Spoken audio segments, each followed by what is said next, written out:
Saya itu alhamdulillah hafal silsilah ulama-ulama Banten. Dari mulai tokoh yang paling atasnya, sampai turunan muridnya, sampai nyambung kemudian yang bikin-bikin ormas sampai di Indonesia. Kita ambil satu aja. Kenal Syekh Nawawi Al-Bantani? Kenal di mana tuh? Lahir baru kemarin kenal Syekh Nawawi. Alhamdulillah. Syekh Nawawi Al-Bantani dari Tanara. Saya ambil satu muridnya saja. Punya murid namanya Abuya Kiai Syekh Asnawi Caringin. Di Banten itu banyak kota Caringin. Tangerang ada Caringin tuh, Cisoka. Di situ ada Abuya Kiai Haji Yusuf bin Said. Di antara muridnya itu ada Abuya Uci Turtusi, Allah yarham alaih, dari Cilonggok. Ya, itu di antara gurunya itu Abuya Yusuf bin Said selain ayahnya, Abuya Ramli, Dimyati Ramli. Itu Kiai Asnawi di Caringin yang di Labuan. Berangkat kemudian ke Mekah, belajar dari Syekh Nawawi Al-Bantani gurunya. Itu juga bertemu dengan teman akrabnya dua. Yang dua ini kelak mendirikan dua ormas besar di Indonesia. Satu Syekh Muhammad Darwis, yang kemudian diganti namanya oleh gurunya menjadi Syekh Ahmad Dahlan. Pulang kemudian ke Nusantara mendirikan Jam'iyah Muhammadiyah 18 November 1912. Satu lagi Hadratus Syekh Kiai Haji Muhammad Hashim bin Asy'ari, yang kemudian pulang ke Nusantara mendirikan Jam'iyah Nahdlatul Ulama 31 Januari 1926. Pulang. Dan ternyata ketika dilihat semua keakraban ini nyambung di nasab. Nyambung. Ada nasab guru, ada nasab asli ke atas. Dua-duanya nyambung. Kiai Haji Ahmad Dahlan bin Kiai Haji Abu Bakar bin Kiai Ilyas bin Kiai Sulaiman bin Demang Jurang Juru Kapindo bin Demang Jurang Juru Sapisan bin Kiai Grebek.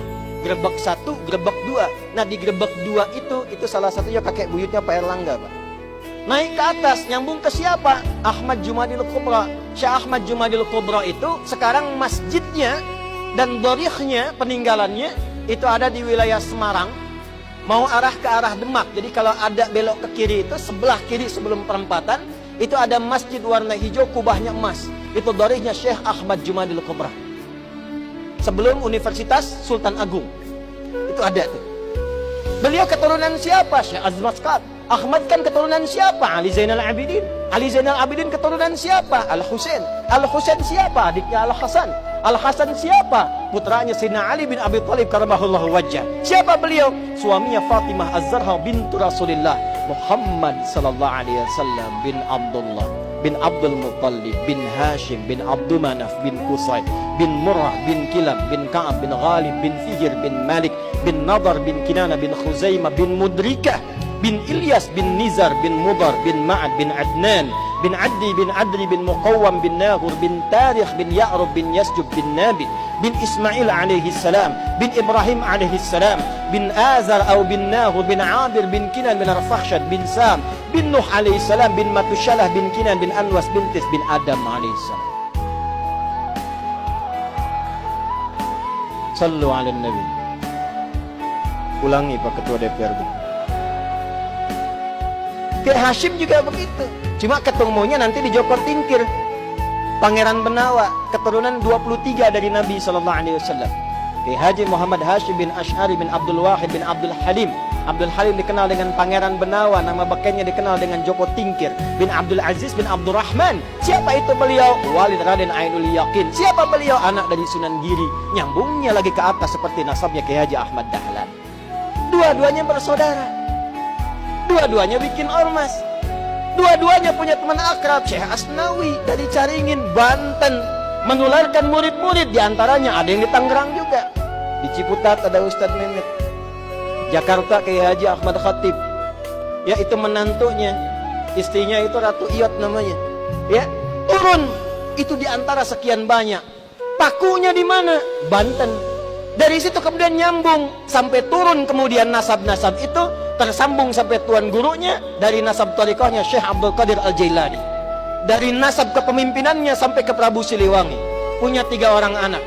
Abdullah Iman dikenal dengan Walang Sungsang, Syarifah Mudaim, Kemudian satu lagi siapa? Raja Sengara. Syarifah Mudaim berangkat dengan kakaknya Abdullah Iman ke Mekah. Lalu bertemulah di situ dengan Syarif Abdullah. Syarifah Mudaim menikah dengan Syarif Abdullah, melahirkan Syarif Hidayatullah. Pulang kemudian ke daerahnya, bertemu dengan kakeknya Prabu Siliwangi, diberi daerah di Gunung Jati, dikenal dengan Sunan Gunung Jati. Punya anak-anak, anak pertama laki-laki Muhammad. Anak perempuannya dinikahkan dengan Panglima Pasai, dikenal dengan Fathullah atau Faletehan. Menikah kemudian, lalu bertugas di wilayah kemudian dikenal dengan Batavia, membebaskan Batavia dari kungkungan penjajah pada saat itu di bulan Juni 1527. Makanya sampai sekarang milad Jakarta itu di Juni. Maka kemudian dirubah namanya, diambil dari surat Al-Fatah. Ya, surah ke-48 ayat pertama. Inna fatahna laka fatham mubina. Fatham mubina itu bahasa lokalnya disebut dengan Jayakarta, disingkat menjadi Jakarta. Dari keturunannya turunlah kemudian Maulana Hasanuddin. Maulana Hasanuddin kemana? Di Banten. Sampai kemudian nyambung ke Makassar.